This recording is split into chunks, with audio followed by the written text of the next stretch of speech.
నమో శ్రీనివాసాయ నమః, నమో వెంకటేశాయ నమః. అందరికీ నమస్కారం అండి. ప్రతిరోజు రాశి ఫలితాలు తెలుసుకోవడానికి ఇంకా మన ఛానల్ సబ్స్క్రైబ్ చేసుకోకపోతే ప్లీజ్ సబ్స్క్రైబ్ చేసుకోండి.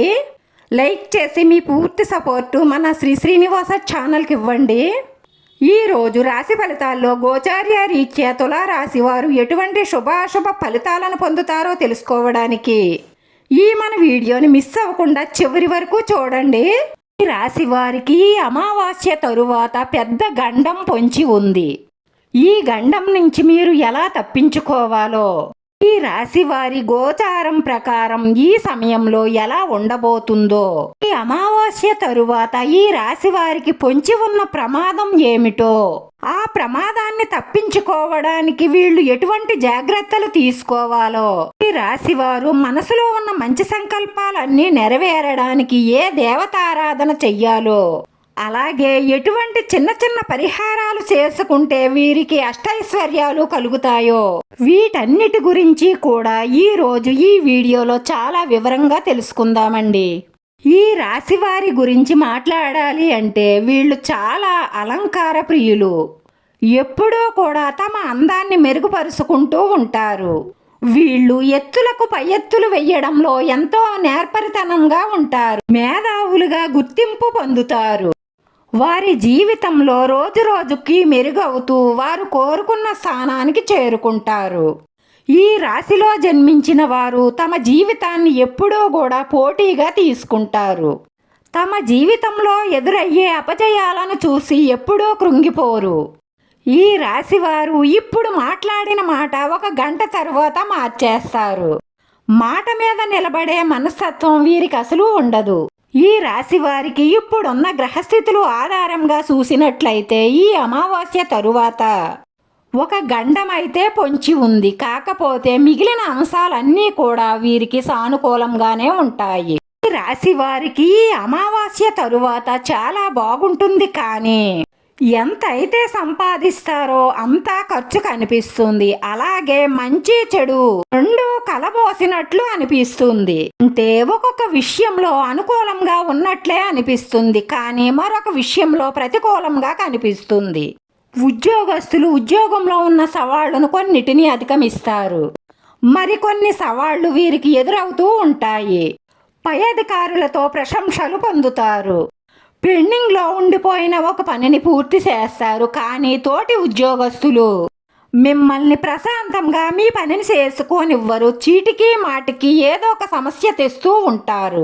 ఈ విధంగానే ప్రతి విషయంలోనూ కొంత అనుకూలత ఉంటే కొంత ప్రతికూలత కనిపిస్తుంది. అలాగే ప్రమోషన్ కోసం, ఆర్థిక పెరుగుదల కోసం ఆలోచిస్తున్నట్లయితే ఈ అమావాస్య తరువాత మీ కలలు నెరవేరతాయి. వ్యాపారస్తులకు కూడా తమ వినియోగదారులతో కొన్ని సమస్యలు తలెత్తే అవకాశాలు గోచరిస్తున్నాయి. కానీ ఆర్థికంగా మాత్రం పురోగతిని సాధిస్తారు. అంటే అమ్మకాల పెరుగుదల, వ్యాపారాన్ని విస్తరించాలి అనుకుంటే తప్పకుండా ఈ సమయంలో విస్తరిస్తారు. అదే విధంగా ఈ రాశిలో విదేశాలకు వెళ్లాలని ఎదురు చూస్తున్న వారు ఎవరైతే ఉన్నారో వారికి ఖచ్చితంగా 100% ఈ అమావాస్య తరువాత శుభవార్త వింటారు. విదేశాలకు వెళ్ళడానికి మీకున్న అడ్డంకులు, ఆటంకాలు అన్నీ తొలగిపోయి మార్గం సులభతరం అవుతుంది.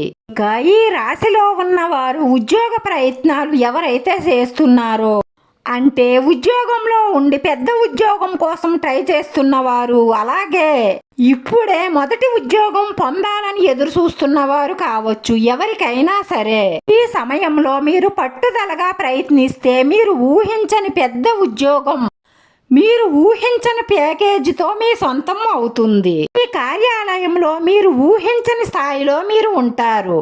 బదిలీ కోసం ఎదురు చూస్తున్న వారైతే కొంత సమయం వేచి చూడవలసిన అవసరం ఉంటుంది. ఇక వివాహం గురించి ఎవరైతే ఎదురు చూస్తున్నారో అలాంటి వారికి మాత్రం ఈ సమయంలో మీరు ఊహించని మంచి సంబంధం మీ ముందుకు వస్తుంది. ఆ సంబంధం నిశ్చయం కావడం, అదే విధంగా వివాహానికి డేట్ ఫిక్స్ చేసుకోవడం కూడా జరుగుతుంది. వివాహం కోసం ఎన్నో రోజులుగా ఎదురు చూస్తున్న వారి కల ఈ సమయంలో 100% నెరవేరబోతుంది అని చెప్పడంలో ఎటువంటి సందేహం లేదు. అదే విధముగా సంతానం కోసం ఎదురు చూస్తున్న వారైతే మరికొంతకాలం వేచి ఉండక తప్పదనే చెప్పాలి. ఈ సమయంలో ఈ రాశి వారు వారి వారి రంగాలలో ఎదుగుదల కోసం ఎదురు చూస్తున్నారో అలాంటి మంచి అవకాశాలు ఈ సమయంలో మీకు దక్కబోతున్నాయి.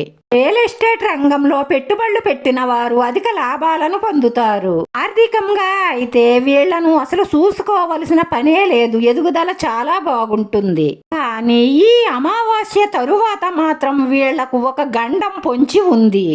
ఈ రాశి వారు చాలా జాగ్రత్తగా ఉండవలసిన అవసరం ఎంతైనా ఉంది. కుటుంబ సభ్యులతో వివాదాలు తలెత్తే అవకాశాలు ఎక్కువగా గోచరిస్తున్నాయి. మీ ప్రేమైన వారిని మీ కోపం ఆవేశంతో మీరు దూరం చేసుకునే అవకాశాలే ఎక్కువగా గోచరిస్తున్నాయి.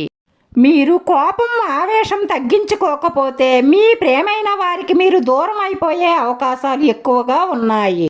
దానివల్ల మానసిక ప్రశాంతత దెబ్బతింటుంది.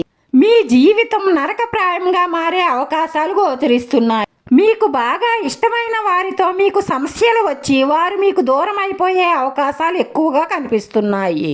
మీకు ఇష్టమైన వారితో ఏదైనా సమస్య వస్తే మీరు శాంతంగా ఉండి ఆ సమస్యని పరిష్కరించుకోవడం మంచిది. మీరు ముందే తెలుసుకుని ఉంటారు కాబట్టి సమస్య తీవ్రత పెరిగితే భవిష్యత్తు ఏ విధంగా ఉంటుందో మీకు ముందుగానే తెలుసు కాబట్టి కోపం ఆవేశం తగ్గించుకొని శాంతంగా ఉండడం మంచిది. ప్రేమైన వారి మనసు నొప్పించకుండా జాగ్రత్తగా మాట్లాడవలసి ఉంటుంది. వాళ్ళు ఆవేశపడితే వాళ్ళు శాంతమయ్యేలా మీరు మాట్లాడండి. గొడవలు తగ్గించుకోవడానికి మీ వంతు ప్రయత్నం మీరు చెయ్యండి. ఇద్దరికి కోపం తగ్గేంత వరకు మౌనంగా ఉండడం మంచిది. నువ్విలా చేసావంటే నువ్విలా చేసావు అనుకుంటూ పోతే గొడవలు పెరిగి మీ సంబంధం విచ్ఛిన్నమయ్యే అవకాశాలు ఎక్కువగా గోచరిస్తున్నాయి. ఈ సమస్య చిలికి గాలివానయ్యి వారిని దూరం చేసుకునేదాకా వెళుతుంది. కాబట్టి ఈ విషయంలో మాత్రం ఈ రాశివారు చాలా జాగ్రత్తగా ఉండాలి. బంధాలు విచ్ఛిన్నం కాకుండా బంధాలను కాపాడుకోవడానికి ఎవరి వంతు ప్రయత్నం వాళ్ళు చేస్తే ఏ బంధము విచ్ఛిన్నం కాదు. లేదంటే మీరు మానసికంగా కృంగిపోయే పరిస్థితులు ఏర్పడతాయి. తరువాత ఎంత బాధపడినా ప్రయోజనం లేకుండా పోతుంది. అంటే ఎదుటివారి మనసును నొప్పించే విధంగా మాట్లాడినట్లయితే గొడవ తీవ్రతను పెంచుకుంటూ పోతే మీ సంబంధం విచ్ఛిన్నం అయ్యే అవకాశాలు ఎక్కువగా కనిపిస్తున్నాయి. మీ తల్లిదండ్రులు కావచ్చు, మీ భాగస్వామి కావచ్చు, లేదంటే మీ ప్రేమ భాగస్వామి కూడా కావచ్చు, అలాగే తోబుట్టువులు మీ పిల్లలు కూడా కావచ్చు. ఏ బంధం విచ్ఛిన్నమైనా మనం తట్టుకోలేము. అందుకే ఏ బంధాన్ని కూడా వదులుకోకండి. కోపంగా ఉన్నప్పుడు మాట్లాడకండి, మౌనమే మేలు. ఎందుకంటే మన జీవితాలలో ప్రాణం పోవడం కంటే బంధం తెగిపోవడమే పెద్ద బాధ. ప్రాణం ఒక్కసారే పోతుంది, కానీ బంధం తెగిపోతే మనం బ్రతికున్నంత కాలం నరకమే. అలాంటి సమస్య ఉన్నా సరే కోపం తగ్గిన తరువాత ప్రశాంతంగా కూర్చొని మాట్లాడుకోండి.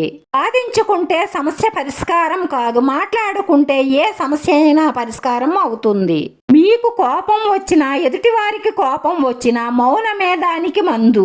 ఈ గండం నుంచి తప్పించుకొని అష్టైశ్వర్యాలు పొందడానికి ఈ చిన్న పూజ చెయ్యండి. సోమవారం రోజు శివాలయానికి వెళ్ళేటప్పుడు ఒక రావి ఆకు తీసుకొని వెళ్ళండి. ఆ రావి ఆకు మీద ప్రమిద పెట్టి దీపం వెలిగించండి. మీకు వీలున్నంత వరకు శివనామ స్మరణలో గడపండి. ఆ పరమేశ్వరుడితో మీ మనసులో ఉన్న సమస్యల గురించి మొరపెట్టుకోండి. ప్రతిరోజు మీకు ఇష్టమైన దైవాన్ని మీ మనసులో ఎప్పుడూ కూడా అలా తలుసుకుంటూనే ఉండండి. మీకంతా మంచే జరుగుతుంది. మీ మనసులో ఉన్న మంచి సంకల్పాలన్నీ నెరవేరతాయి. వీడియో నచ్చితే లైక్ చేయండి. మీ లైక్ మాకు ఎంతో విలువైంది. మీరు లైక్ చేయడం వల్ల ఈ వీడియో కొంతమందికి చేరుతుంది. మన శ్రీ శ్రీనివాస ఛానల్ని ఆదరించండి. అందరికీ ధన్యవాదాలండి. నమో వెంకటేశాయ నమః.